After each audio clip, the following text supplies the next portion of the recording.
ज्योतिर्लिंग ओंकारेश्वर के नजर निहाल आश्रम से अयोध्या के लिए निकली धार्मिक यात्रा ज्योतिर्लिंग उज्जैन पहुंची। ज्योतिर्लिंग ओंकारेश्वर के नजर निहाल आश्रम से नर्मदानंद बाबजी महाराज के नेतृत्व में हजारों भक्तों के साथ अयोध्या के लिए निकली धार्मिक यात्रा ज्योतिर्लिंग उज्जैन पहुंची।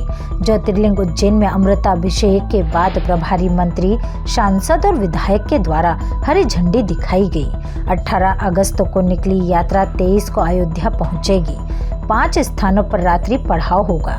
जगह जगह यात्रा का शुभ भक्तों एवं धर्म प्रेमी जनता ने स्वागत किया। बाबा महाकाल उज्जैन में वैदिक ब्राह्मण के गगनभेदी मंत्रोच्चार के साथ यात्रा का नगर भ्रमण प्रारंभ हुआ। स्थानीय भाजपा नेताओं तथा विश्व हिंदू परिषद ने यात्रा का स्वागत किया। यात्रा में महिला, पुरुष, बच्चे झूम झूम कर नाच उठे। बोल बम के नारों से महाकाल की नगरी गूंज उठी। महाकाल मंदिर प्रांगण में बाबजी ने वृक्ष लगाए और देशभक्ति का संदेश दिया।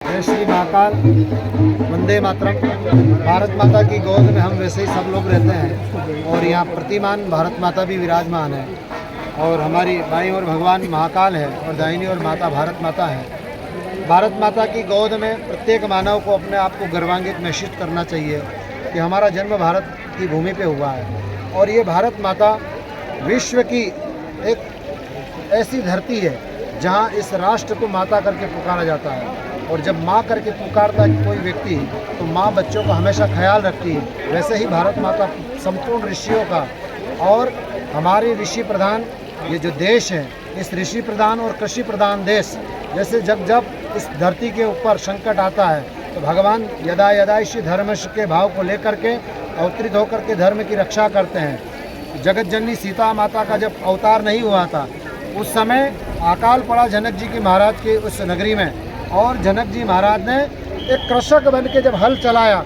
जब जाकर के जगत जननी सीता माता की प्राप्ति हुई।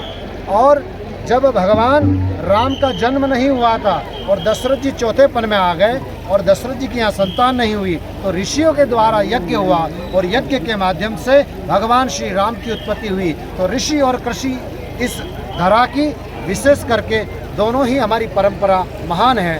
उस धरा के ऊपर भगवान शंकरम शंकराचार्यम केशवम, जहाँ भगवान शंकराचार्य ने आकर के दीक्षा ली और जिस धरा पर भगवान शंकराचार्य ने अद्वैत दर्शन को लेकर के विश्व में, भारत में एकात्म दर्शन और हमारे एकात्म दर्शन का संदेश विश्व को दिया, उन भगवान शंकराचार्य की पावन भूमि ओंकारेश्वर ज्योतिर्लिंग से ये शिवलिंग लेकर के श्रीधाम अयोध्या जाएंगे।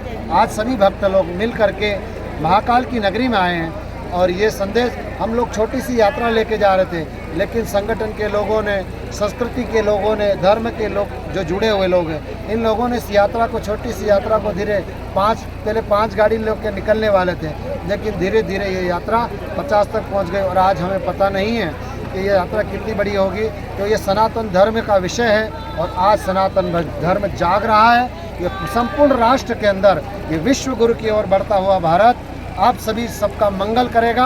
ये देश वसुदेव कुटुंब की भावना लेकर के कार्य करता है और संपूर्ण भारतवर्ष आज 75वां अमृत महोत्सव मना रहा है। इसके चलते गौ गंगा और पर्यावरण शुद्धि का हम सब लोग पालन करें। जिस प्रकार से हम लोगों ने आज ये यहाँ त्रिवेणी लगाई है और उसी प्रकार से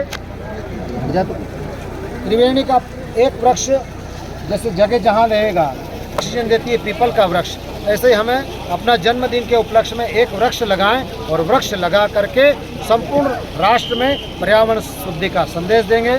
जय हिंद, वंदे मातरम। ओंकारेश्वर से ललित दुबे की रिपोर्ट।